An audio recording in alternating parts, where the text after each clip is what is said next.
And welcome. You are part of the loaded Wednesday night slate here on Sideline Sports Network. This is the Pundit's Pundit. I am your moderator, Denzel Snipes, and you just saw the pretty little list of shows that we have for you. It's a whole lot, I know, but there's a whole lot to choose from. Whole lot of material. Always on the real side of things, and never propaganda. So let's get the people in here real quick. First one I want to bring in, I feel like she's been I don't know, because she's been on camera, but I feel like she's been off camera for, seems like 6 months. I don't know. But she was just in Arizona, did some amazing work covering the Super Bowl, and now she's all well rested. And backstage, she was kind of, getting herself ready and everything. And she was like, whoa, wait, don't go on camera yet. I got to get this eye booger. Okay, now I'm ready. And now she's here. Welcome back, Jennifer Matthews-Lewis. Thank you for that lovely intro. I'm sorry I couldn't be here last week. I was so tired. I had no brain function. I did hear you fart all the way out here, Jay. Hey, that's my mutant superpower, No, I'm beginning to realize that. That's my mutant superpower.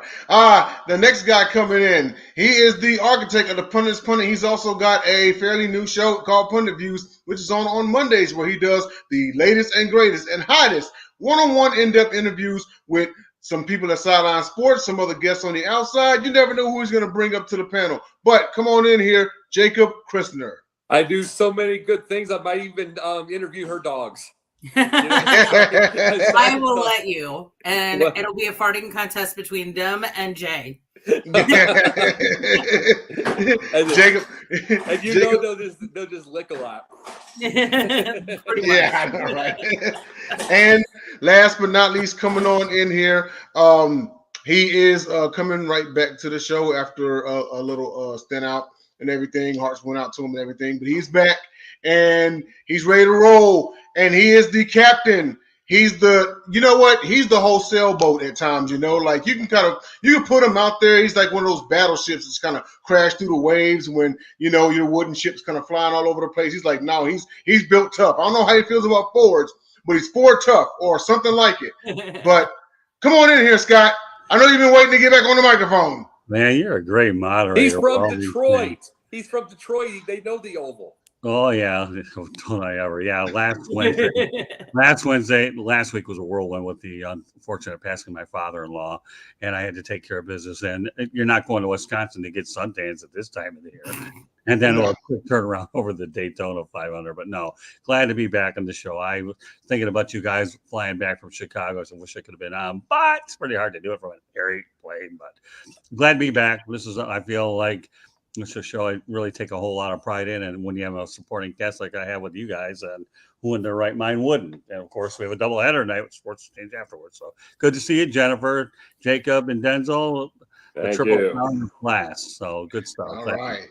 Absolutely. And just in case you missed it, after this is going to be the Sports Exchange hosted by Scott Morganroth. It's going to be the latest and greatest in sports topics. That's over there on the South Florida Tribune on YouTube, Facebook, and Twitter. And speaking of which, if you would just drop your eyes to the bottom of the screen there, you can catch us on YouTube, Facebook, and Twitter. So if you're catching us on one of those platforms, just know that you can catch us on the other two. So as always, it's pretty much predictable by now, but I'm always going to advertise this network. So if you are a first-time viewer, congrats. Come on in here. Hope you stay for a long time and for a good time.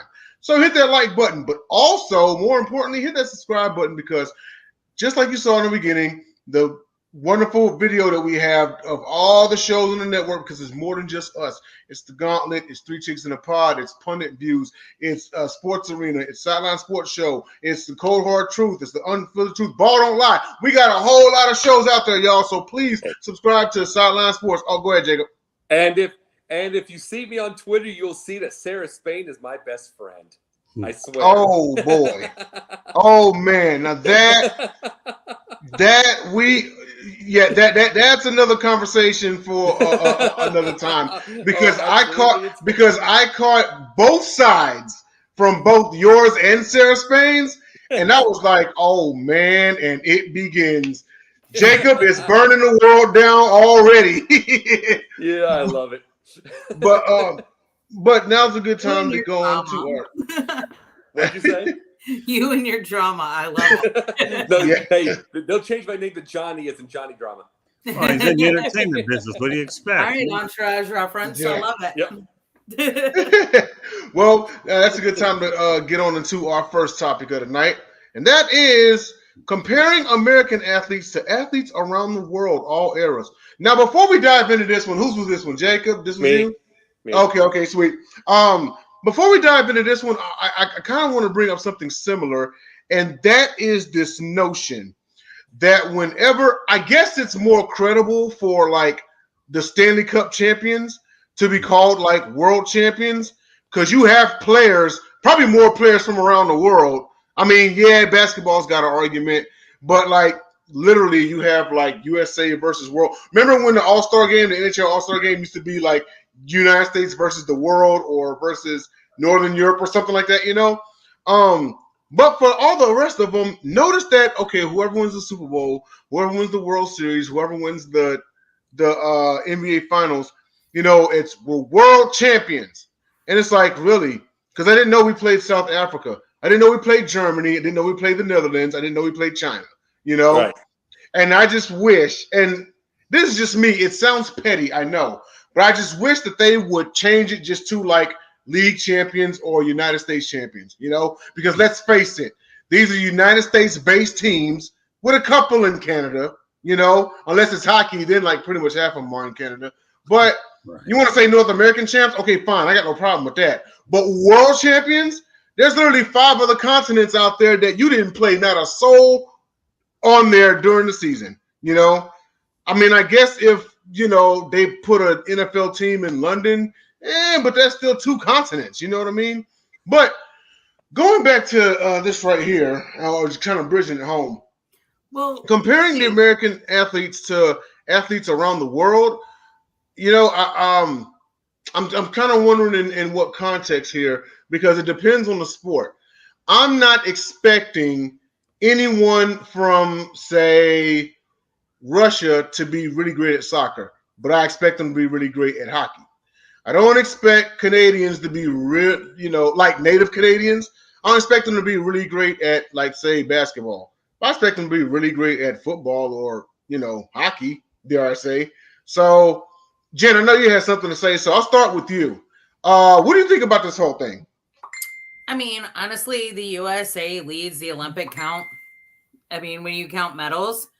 And, oh, I see what you had for dinner tonight. I'm a little jealous. Did you have the red beans and rice? Because if so, I'm going ahead and putting a gas mask on. No, I didn't. I didn't. You're safe. He has the gas mask on anyway. Go ahead, Jen. But the USA holds the Olympic gold medal count. The closest one to us is Russia, but we've still got them beat by 2.5 times the amount of medals.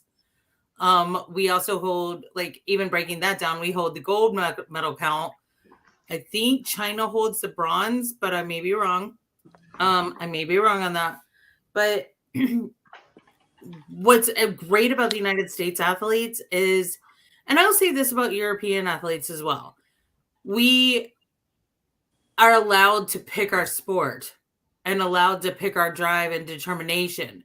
When you look at more communistic countries, i.e. China, Russia, you know, I know Russia's technically not a communist country, but y'all get my point. Yeah. They're forced into a sport and they are forced to train their entire lives. Whereas we're not. Now, is it perfect? No. Do some athletes still get shortchanged? Yes. But it's, yes, well, you're right. Both USA and Russia are good at gymnastics. However, you're also forgetting that Romania was the champion of gymnastics for the longest time. They sure were. So we can't shortchange them. But USA gymnastics have obviously had their major issues in recent years. I was a competitive swimmer. USA Swimming stays on top of their coaches and their athletes. I'll say that because I know that for a matter of fact. And even when you look at the prowess of our, like, professional athletes, Like, no team is ever going to beat USA men's basketball. No. It's just not going to happen, no matter how hard France tries. And they try really freaking hard. France had a lead at one point, and I was like, what are you doing? Well, to be truthful, Nigeria beat the United States in an exhibition. That is true. They did. That is true. And there was some chemistry issues at that point, too. Then the chemistry came about because they didn't like getting beat. Yeah, but you know what, true. Jennifer? I think the world is catching up with the United States when it comes to men's basketball. I remember back in 1972, I know it's before a lot of you guys were born, where the U.S. got robbed by Russia, the Soviet Union, and Doug Collins was on that team. Then the Dream Team, where they all rolled over everybody, and they were asking for autographs. But as time went on, the world started to produce a lot better players, and they were really catching on in men's basketball. So Absolutely. I'm sorry, Jen. Well, Sorry. well, that's okay. So while the U.S. is heavily favored, the world is starting to catch up, and you're starting to see a lot of first-class players from Australia, France, and the beat goes on. I don't see a lot of Russians, Jennifer, when it comes to basketball, but the Russian influence is really felt in hockey because the Red Wings snapped a big, long drought with the Russian Five. And one of my good friends who is actually a beat writer for many years, his name is Keith Gave, actually helped a lot of those Russians orchestrate their exit out of there. And it helped the Red Wings win those Stanley Cups. And again, you talk about many, many years ago, yeah, Denz, you're right. The Canadian influence, but now you're starting to see a lot more U.S. born players. So of all the world sports, I think hockey by far and away between Sweden and everyone is probably more world acclimated. And one other thing, I just covered the Rolex 24, and let me tell you, there were 7 continents and 240 drivers there, and 32 countries. So that you want to talk about a world sport, Jen, Denz, and Jacob. I felt like at that event I went to Epcot Center. I've never been across the pond. Sorry, Jen. No, you're fine. Yeah, and Tyler, you're right. MMA. Hi, Everly. Oh yeah. Can I kidnap her yet, Tyler? Way before Jacob did. But Scott's the closest to him. That being said, I did look up the Olympic record. So the United States has 2,976. Soviet Union has 1,204. And then it goes down. But Tyler, you're definitely right that combat sports, especially MMA, mixed martial arts, Brazilian jiu-jitsu, all of that's obviously world renowned. But if we're talking athletes overall, absolutely the United States has the best athletes. And I'm not just saying that because I'm an American, because you got to give Russia their due. But I think Will brought up hockey. I mean, U.S. isn't that far behind Russia in hockey. I mean, I was like 3 or 4, I think, during the Miracle on Ice happened. But that's where, it's gone from there, though. Like the greatest hockey player ever hailed from here. Yeah. So, I mean, we know what it takes. And I think that's the beauty of living in a free country. Well, one of the things I was coming with, and I appreciate everybody's view on this because there is so many different ways we could do this. But one of the reasons I came up with this is because I told Scott that I was actually doing a study of the historical deal with racing, and he and I are going to be working on things like this as I keep going on, like historical thing of auto racing. So one of the things I've been working with, it's been NASCAR, it's been Indy, and it's been Formula One. Right now, I'm around like 1952. So I've been working these things. And there's one thing that I notice from the world to the United States. Like when you did the United States, all the way through, you got to remember, like in 1964, they finally did fire retardant suits. Mm-hmm. They finally did they did roll bar in like 60, I believe, 1960, something along those lines, 59 or 60. They got to those, but they got to everything late. Everything is kind of a rebellious deal, a rebel thing. Which is funny because a lot of the NASCAR was the South. But you get to the around the world, and comparison to the United States, and very few racers like Alberto Ascari in '55, he died. A few others died. But other than that, if you look at other racers, like F1 racers, and it's more dangerous. Like all those twists and turns, it's faster, it's everything. They live long lives. There's one that's still alive today, 102 years old. He's still alive. He's 102. There was ones that went to like 97, just passed away. And it's like, the thing about this is there's something about the world, and mind you, there's nothing against the United States for me. It's like, I mean, look at all the heroes I've had in my sports. But they're just, the one thing about the world of athletes is they seem, and I know you're saying, Jen, it's like there's a lot of the athletes in the communist countries, they had no choice. Correct. But you get to, like, for instance, let's just say Ken Dryden. You'll know this one, Scott. Ken Dryden, he played 8 years as a goalie, 6 as a Stanley Cup champions, and then decided to quit and become a lawyer. Yeah, that was unbelievable. Yeah, you just quit to be a lawyer. He's done. Okay, I'm done. Prince Bira out of Thailand. He was a prince. He could have done anything in the whole wide world. Decides to, I'm going to be an F1 driver. Wins a couple of races. Wins his final race and decides, I'm bored. I'm done. Then he becomes a mountain climber. Then he becomes a sailor. And then he retires and become a prince. Then he died in like 1985. Wow. And it's like it feels like with Americans by itself, we have with the athletes, we have our athletes, everything. Other than maybe like Alan Page in Minnesota, who became a Supreme Court Justice of Minnesota, and then there's a few others. Everything becomes the athlete. Everything becomes the athlete, the athletic deal. Then they become coaches. You hear Nicky Lauda, that's a very good one. You know what I mean? Yeah. Nicky Lauda's a very good one. And then James Hunt, his rival, the buddy and rival. But Jacob, can I add a couple of examples to this, please? Sure. I was covering the Miami Dolphins back in the 80s. There was a running back by the name of Richard Diana, who was a running back out of Yale, I believe, or an Ivy League school. And after 1 year, he quit to become a doctor. And then Richard Diana, you'd have to really Google this guy. And another one worth noting, and I had a chance at Super Bowl 39 in Jacksonville, is I had the good fortune of meeting Congressman, Jack Kemp. I'm sure you guys have heard of him. Oh, yeah. Story on him. And he was drafted by the American Football League's Buffalo Bills and the Lions. And he ended up becoming a congressman. And he was fantastic. He gave me all the time I needed. So all the things you're making are incredible points with guys leaving a little earlier to go on other things. And I think one of the greatest basketball players ever in China is a guy by the name of Yao Ming. So.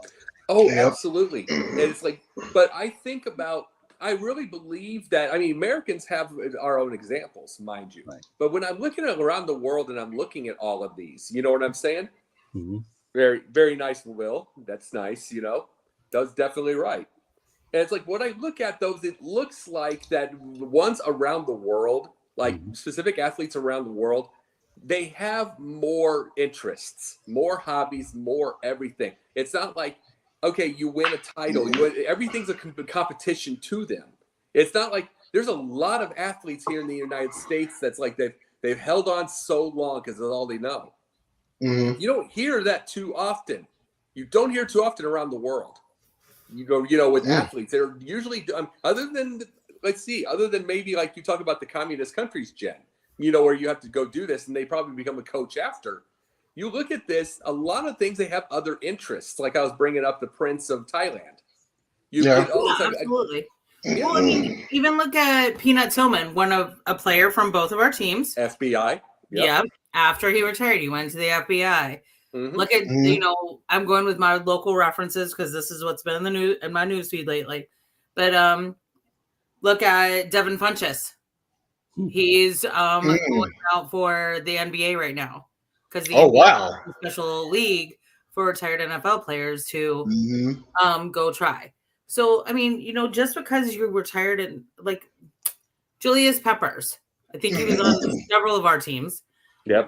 Only NFL player to ever be in a Final Four, NCAA March Madness Final Four, and in a Super Bowl.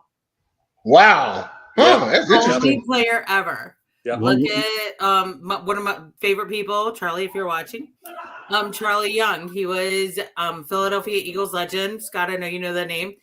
But he was also a all-star, all-state basketball player in high school and college. And when I get that interview, I want to post it. But I asked him, I was the only one who asked him about that. And we became instant friends because I knew that about him. Thanks, Dad. Well, think about Manny Pacquiao for a minute in boxing. Here's a guy whose career is over with. He's going to end up going back to Philippines and try to run that country. So, I mean, this international thing that you guys hear, Manny Pacquiao is a guy that, fought in a lot of classic bouts, and now he's ready to go back. And if you're going to go that far, you might as well talk about the Klitschko's out in Russia, too. Vladimir and I don't know what the other guy's name is. Vitaly. Vitaly Klitschko, And I mean, even look here, The Rock. Yeah. You know, we've had several. You know, so Arnold Schwarzenegger. Technically, he was an athlete, became an actor and a politician. Well, and then also, he didn't play that long. I think only 1 or 2 years. But running back Glenn Coffey, he left the pros and went on to be a paratrooper in the U.S. Army. Then there was some guy named Pat Tillman. So you got those examples too. Seriously, I love that they've been doing a lot on Pat Tillman too. Mm-hmm. And good point, Tyler. Yeah. No, I just that's the thing is I'm always studying like the things every single day, like what we're doing with the racing thing right now, Scott. But I'm always studying things with them. I love knowing about athletes that just do something else. You know, they're just like, you know, I love those stories. You know, they can become multi-billion-dollar the business industry. Mm-hmm. Like remember Andy Granatelli, you know, from you know that name, Scott. Yeah. Andy Granatelli. He wanted to try to race, did not work out, but then he gets in with STP Oil, becomes a big spokesperson for him. Then he owns race cars. Well, you know what? Amazingly enough, though, Jacob, one of my good friends who actually used to play for the New York Yankees, named Barry Foote, who lives in North Carolina, has gone into another business, and he's doing awfully well life after baseball. So, in fact, he's a good friend. I work with him for the Fort Lauderdale Yankees, and we maintained a friendship for the better part of 30, 40 years. And this guy's unreal. I actually owe him a phone call. You know, I owe everybody phone calls these days. But you do, Scott. I know, Jen. I'm guilty, I swear. He even owes Candy a phone call. Yeah, you too. And she's right there in the house.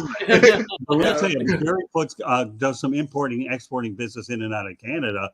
And there's a guy who, not an unheralded catcher, but it's a solid player. You know, he's not getting in the Hall of Fame or Hall of Very Good. But when you talk about what's between the ears, that's really what it comes down. It's how you reinvent yourself outside of the sports world. And when I try to qualify guests for our shows, it's not what you did on the field, it's what you did later. Okay, because you want to make sure that your life after pro sports or sports, right?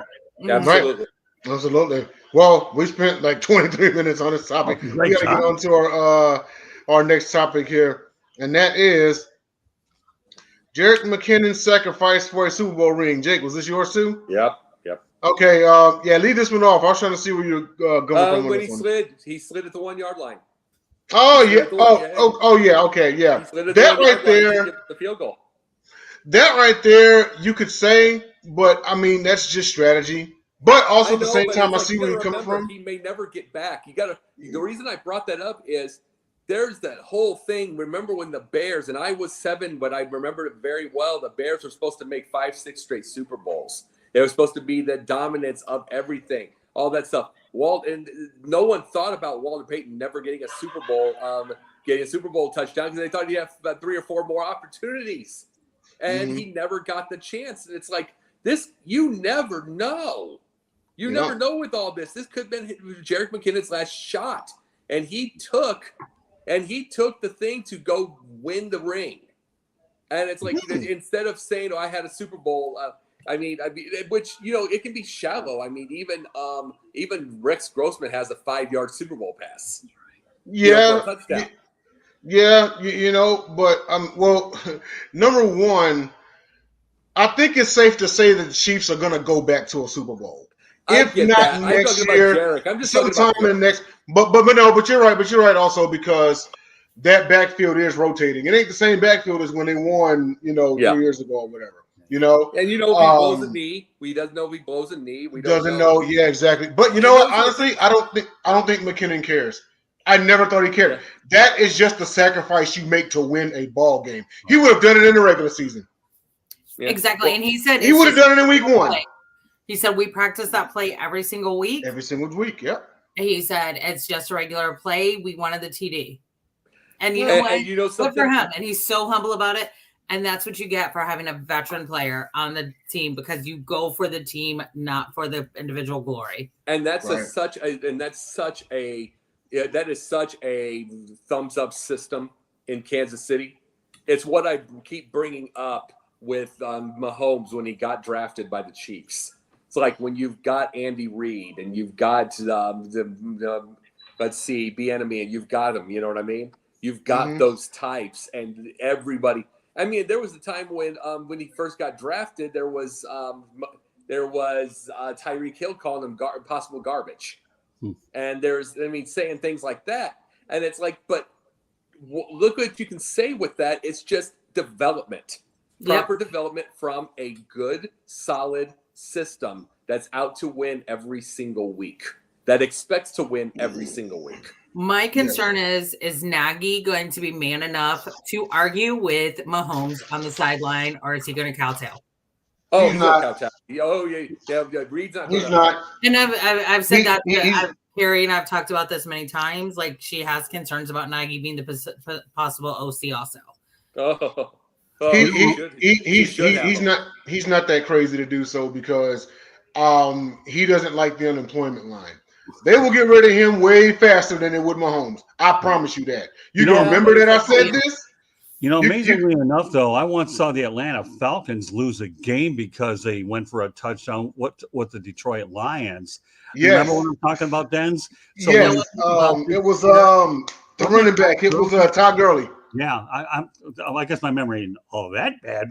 Just you don't like Maggie. I remember the Atlanta Falcons and Todd Gurley getting the touchdown. The Lions came back to beat them. So I guess that Super Bowl ring in the bad piece of jewelry, since a lot of people don't have one, So, but like Jennifer said, okay, you practice this play and practice all the time. For moments, you give up the touchdown for the sake of winning, and boy, you guys nailed it. I don't have to say much on this one. I just saw Todd Gurley wish that's the one touchdown he wish he didn't have. And I had the opportunity to watch Barry Sanders, and I'm going to tell you this, okay? He didn't care about touchdowns, and the Lions had a fullback that always used to run it. Barry was able to get a lot of yards anyhow. So let the fullback get the touchdown, and Barry would do all the other work. So, You're talking about you don't like Nagy? I will punish anybody. I will punish anyone by putting them on their team as their OC just for punishment. Dude, I think this coming year is actually going to show exactly what Bieniemy meant to the Chiefs. Yeah, I know. Because at the end of the day, Patrick and Bieniemy got along really well. I get Patrick has a quarterback coach. Sorry, Carrie, don't remember your QB coach's name. But at the end of the day, the answers went up to Eric. And to me, side note, it's really sad and very telling that another minority coach had to give Eric the yeah, that's true. Give Eric the assistant head coach title. He deserved it. He really deserved it, I think. And you got to share Will's other comment. The thing I get is the fact that someone asked me what I thought about. Yeah, we couldn't coach a Pop Warner team. No, the Pop Warner teams at this point in time, they're even trying to say no. But the biggest. Don't make me spit on my laptop. But the biggest issue is the fact that people ask me what I'm going to think of Nagy as an OC, which I'm just shaking my head. But as long as Andy Reid keeps his selfishness and wants to call the plays, and he keeps a leash on Nagy, he's fine. The minute Nagy becomes coach, if Andy Reid leaves, he is going to ruin that team. He's going to ruin that team 6 ways from loose. Right. And I am saying people do not understand every single time because they are looking at 3-minute TikTok clips, which I do 1 minute once. They are looking at the YouTube things all the time. They're looking at all this. They're saying, look at how he won. He won with Trubisky. He only won with Trubisky. He literally won 8 games with 4 other quarterbacks when he wasn't there. He won 8 games. in the Trubisky time. Then he wins 6, and then he wins 2 with Fields, which is supposed to be his star. Right. Yeah. He's a terrible coach. And I will say this, and I'm just going to say this completely truthfully. Mitch Trubisky won those games with Nagy because he's not a good quarterback. He's not that good of a quarterback. It is the idea of just using his instinct and just kind of getting away because you have an idea of a terrible coach whose play calls just fell apart every single time, and you get a guy who has 1, maybe 2 reads, and then he takes off, or he makes his own idea. And he's not that good of a quarterback. If he was a good quarterback, because Nick Foles was a good quarterback who won a Super Bowl, Nick Foles was ruined by Nagy. Idea, and I'll say this, and I'll just say this, and I'll get to you, Jen. The whole thing is the idea of Mitch not being a good quarterback is what saved him in that case, because he just used his own head. Because if you didn't use your own head and you followed the coach, you got screwed with Nagy. You know, right before Jen goes, you said that Nick Foles was ruined by Nagy. He was ruined twice. You know who the last guy was that ruined him? Jeff Fisher. I was going to say Jeff Saturday, but yes. Go ahead, Jen. I'm not going to hate on Jeff Saturday. I like Saturday. I think he's a nice guy. That being said, well, I mean, he was kind of tossed into a no-win situation too. Yeah. So, I don't understand why NFL coaches decided to kind of look at Rule and Nagy as a coaching style technique almost. But because it's disgusting. You have one quarterback. You have backup quarterbacks. You should have one OC, one DC, and some assistants. Just that's all I have to say. I don't understand why Bill Belichick and a couple of others decided to go that way, and I'm glad certain coaches like Ron decided to stick with his guns. Completely. But when you said Rule and Nagy, well, don't worry, I need to go get a little sick after this too. I just call them Abbott and Costello. They don't know which base they're on, anyways, and they're back. We'll put them in the U.S. We'll put them in. I just feel bad for the University of Nebraska. They used to be a good college football team. Used to. You know when Osborne was there? Yeah. You know what happened with the University of Nebraska? One bad thing happened to them. You know what that was? They got into the Big Ten and they had to face real competition. Okay, that's all that happened there. Okay. You know, the Big 12 or Big 8 or whatever it was a Big 2, Little 6. This is a little bit before your time. But I remember watching Nebraska and Oklahoma as your preview game, your premier game over there. Not before my time, it's not. Well, no, I know. But I remember. But nevertheless, they were in the conference. When they got to the Big Ten, you know, the same thing happened with Penn State. They were not as good when they got to the Big Ten. You're facing top-notch caliber competition all the time, and they see every week. When you're an independent and into a conference, that's a totally different animal. But yeah, Nebraska and Rule, I know where you're at, Jennifer. Rule, you're not sending them any Christmas cards anytime soon. That's for sure. I will, but it's something I'm not allowed to do on air, or Eric will yell at me. Hey, that's okay. No. I call it the rule of 72, as in the 72 losses. Yeah. That's going to be the. Owes my dad some money. I'm just saying. Hey, Denzel, let me put it to you this way. We're going to put him on your team, XFL team in Houston. Put the Rule and Nagy as a coach. No, I don't want him there. I don't want him there. We will find a way to run him out the city. He better go find Baylor or Nebraska. Matter of fact, he's just good at Nebraska. He's just good right there. I hate even hearing the Bean University name because it just gives me the heebie-jeebies now because of that schmuck. It's crazy how him and Baker Mayfield were on the same team. Then Mayfield goes to the Rams and leads a game-winning drive. You know what I said to Baker? So I didn't say to him, but he and his wife were on a red carpet at the Rolling Stone party. So he was being interviewed by Fox, and I looked at her and I was like, Mrs. Mayfield, may I tell you something? She was like, sure. And she walks over and I go, please let your husband know that I'm an avid Carolina Panthers fan. I said, my father and I go to almost every single home game. And at the end of the day, we saw the leadership your husband tried to put out on our field. And I did not want him there only because I did not want him working for that tool Rule. Yeah. And she just kind of chuckled. She couldn't say anything. And I was like, but please tell him that real fans actually know what he's capable of.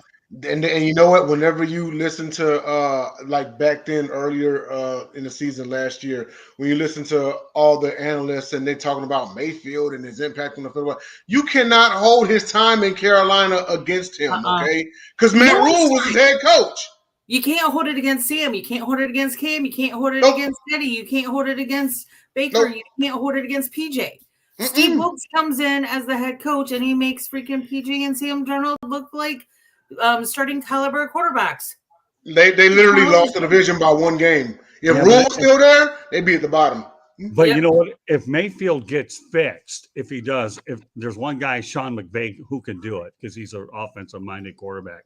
And you know what? I think what Baker really needs is for the Rams to re-sign him, let him sit for another year, kind of chill out a little bit behind Matthew Stafford, be comfortable with that system, and you never know. He'll be, you don't always have to be a starter everywhere, and this may go really back in time, but many, many years ago, Jim Plunkett sat for a couple of years out in Oakland, and how did that work out? Won a couple Super Bowls after he was with the New England Patriots. So sitting isn't the worst thing if you're a veteran guy, and when your opportunity comes, you can reinvent yourself and have a solid career. You don't have to have the bust label all the time. Sometimes, situation is really what it is. Hey, Jen, make sure to tell Baker he's welcome back into the stadium. You even have his number 6 on the alarm. Yeah. Well, I'm not going to see him again, but, Well, hey, we do have to take a commercial break and then get on to our next topic. We're kind of past the halfway point of the show, but we're going to take a commercial break and we'll be right back in about, 36 seconds.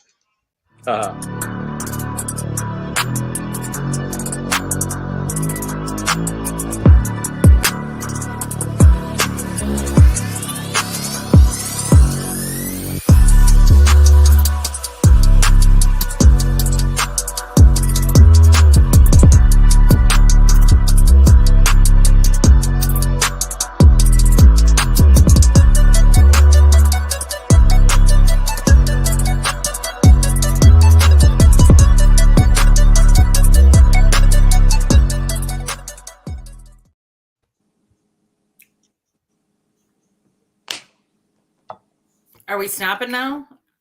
I'm just making sure I got sound. Oh. Hey, Denzel. Jay, you muted yourself. Oh, did I? Thank you. Oh, there we go. Okay. I had kind of a delay there, but in case you missed it in the beginning, there is our wonderful video with a plethora of shows. You just saw every single one of them.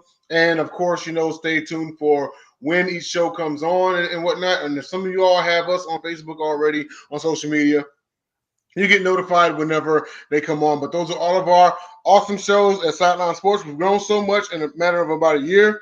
One point in time, there was only 5 shows or 6 shows here on the network, and now we've got one for every day of the week and almost every hour of every day. So that's us at Sideline Sports.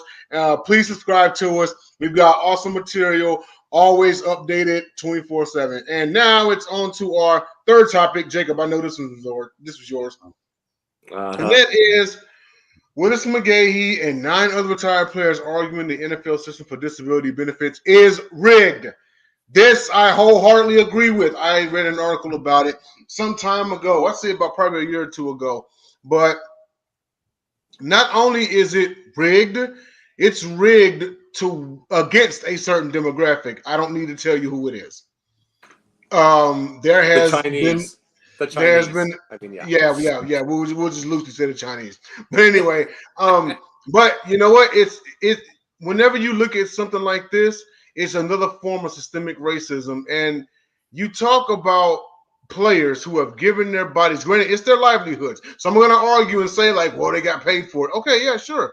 But they still gave their bodies for entertainment, for the entertainment of the fans and everything like that. They still deserve to be compensated because let's face it, they're not going to make $4 million a year every year for the rest of their life. Eventually, their playing days are done. They still need to be compensated, So whenever you have – so that's my argument on that. Not only is it rigged, it's rigged against a certain demographic. We all know who we're talking about here.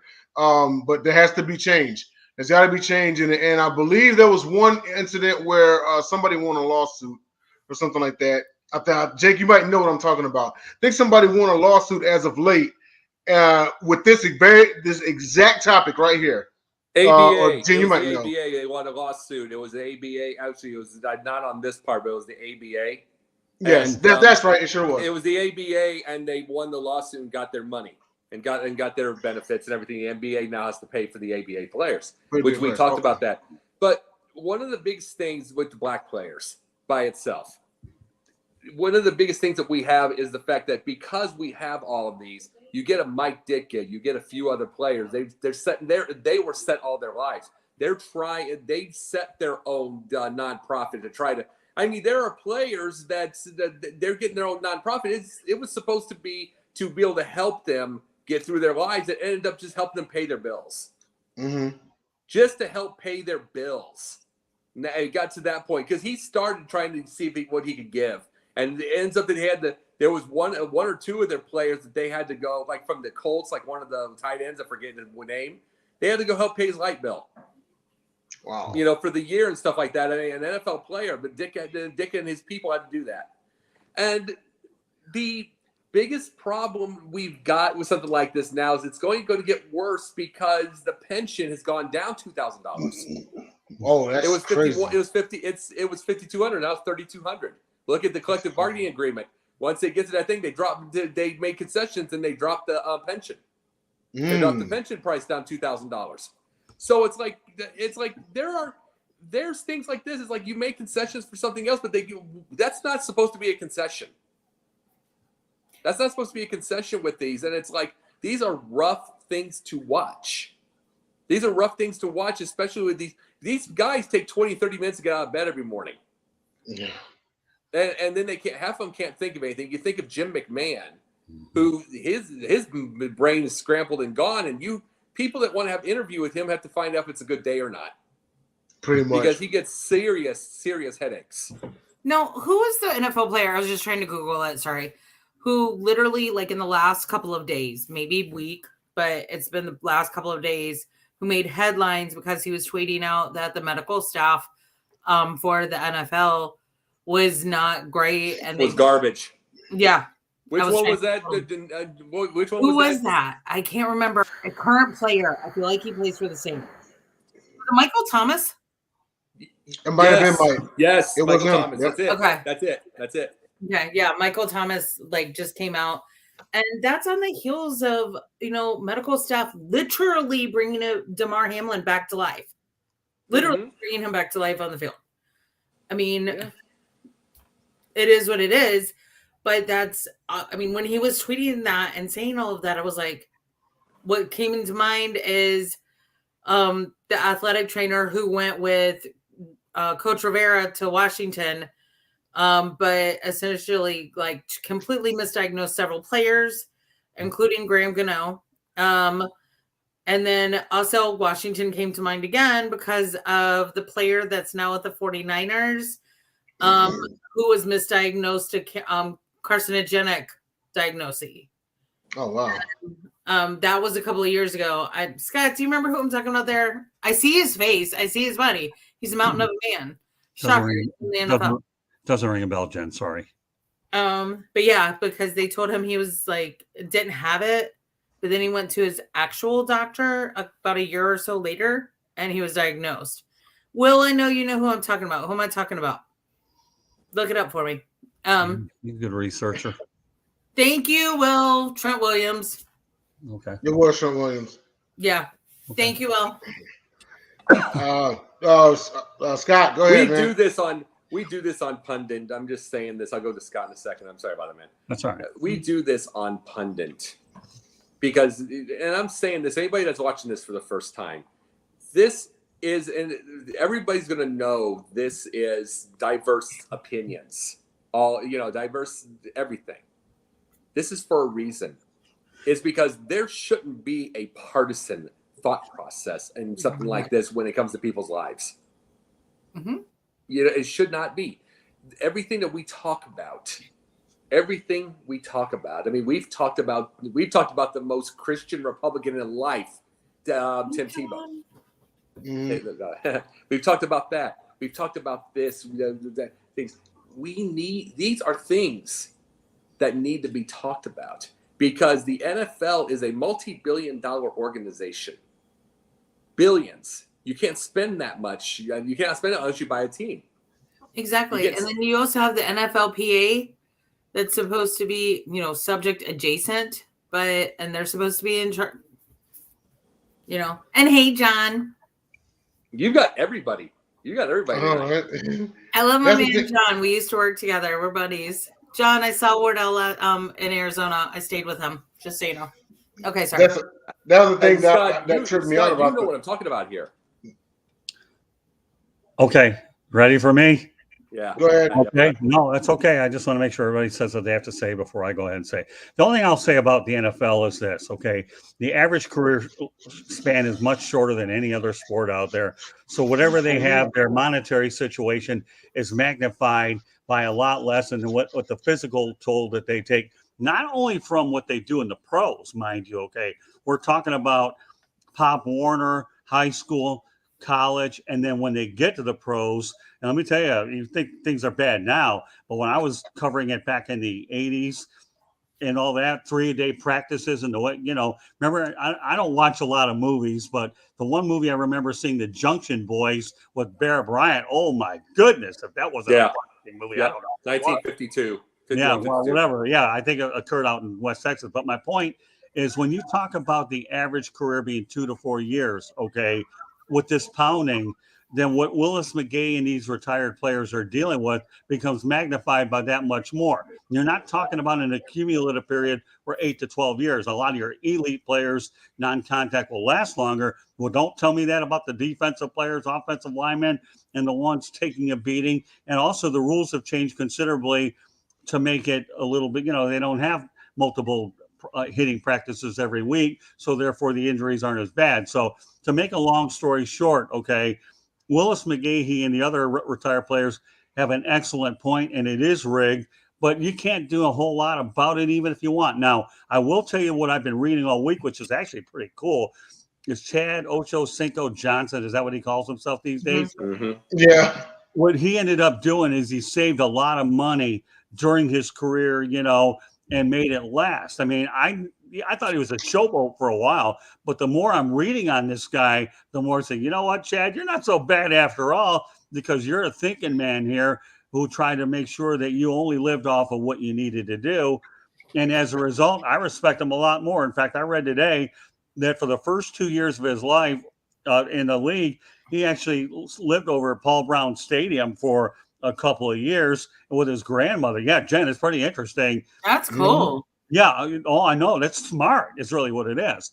But that is smart. I didn't know that. John just backed you up too. Well, yeah. I just actually read it today, Jennifer. That's why I'm telling you. Yeah. Wow. I mean, again, back then I thought he was a hot, but sometimes you get to know players after the fact and how shrewd they are. And this guy is it. I'm more and more impressed when I think about the whole thing. John, thank you very much for backing up what I'm saying. It's kind of great minds. Appreciate you watching, John. Yeah, John. Yes. Thank God, buddy.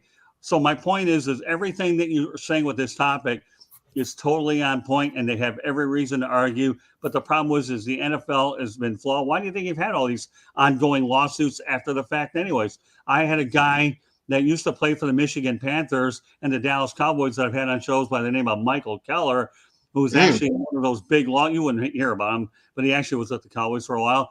It was part of that big lawsuit that he got a settlement, but boy, I'll tell you, those guys took, and they're still dealing with all kinds of head injuries and all that. So they're trying to make the best out of a tough situation. So I hope what I said adds a little bit of light to what you guys are talking about. But it all comes down to the length of careers and the amount of punishment that the NFL players take compared to other sports. I mean, hockey's physical. Baseball, well, you're not going to see this kind of stuff happen. And the NBA, well, they're, I would say, a lot more athletic, where this kind of thing is less likely to happen versus football. So, well, I'll say that bringing up the NBA, James Tatum with the C's has still not touched his rookie contract money. Jason Tatum, you mean? Jason Tatum. He's the James. Listen, you got a lot of shrewd athletes that are out there. I gave poor James. But I gave him I kept calling him Justin all week, and I know his name. We talk about a lot of athletes that go broke, but every now and then you're going to run across a bunch of shrewd ones here that you really are. And you know what? I think it's just as important to bring them up, even though there aren't as many compared to the ones, unfortunately, that mismanage their money. But in the end, your topic's on point because you're talking about rigged, physical punishment. And after the fact, does the NFL take care of its players? Why do you think you have all these multiple lawsuits anyways, regardless of how the collective bargaining agreement is altered and changed? Well, one thing I'm going to say one more thing. I want to go into that on another podcast too, like the finances. Yeah. I'm going to say one more thing, and I want everybody else to talk about it. I'll keep after that. There's a reason why I was talking about DeMar Hamlin and him being 2.5 years in the league and worried about who knows where it goes. But that's why I was saying, if you're 2.5 years in the league, you don't get your pension. If he would have been gone or whatever, I think they worked a deal now where he's fine. But I'm just saying, majority of these players aren't going to be that way. If they're out of the league, they don't get a pension. They have 4 years. You got to have 4 years to get the pension. And I'm like, and a good percentage don't get there.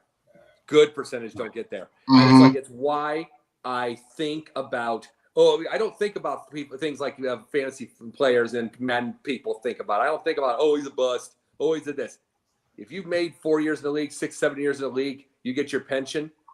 And you get yourself work, and you've got the bearings afterwards. Your success. Yeah, you're good. You're still good because as long as you, and I guess it goes back to I'll say this, and we got to move on to our last topic real quick. You remember the ESPN 30 for 30 broke, and why athletes go broke? Even though they're millionaires, they still try to go like even higher than their means. Right. That is a lot to do with it as well. Now with the pension thing, and I like Jacob's point there. You do what you got to do. If it doesn't work after 4 years, you still get your pension.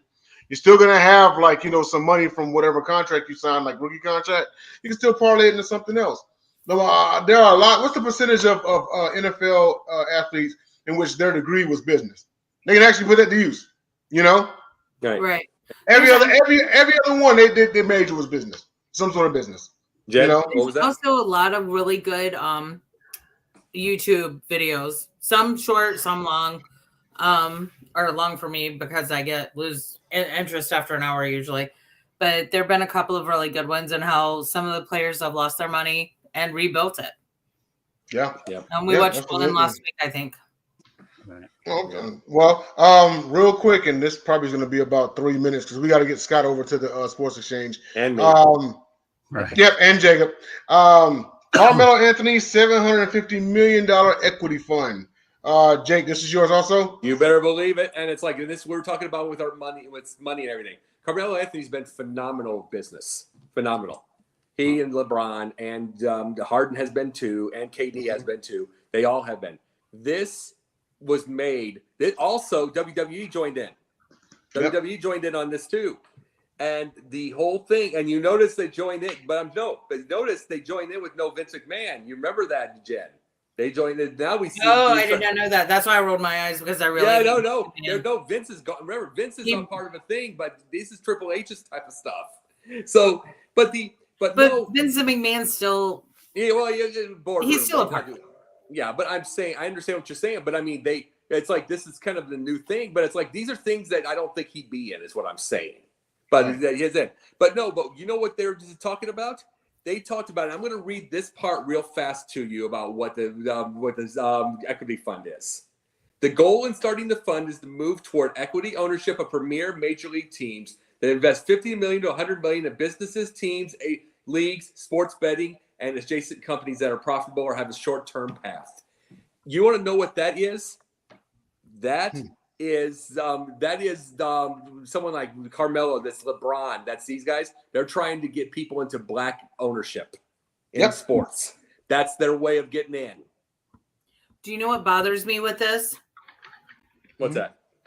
On so many levels, the sports betting. Mm-hmm.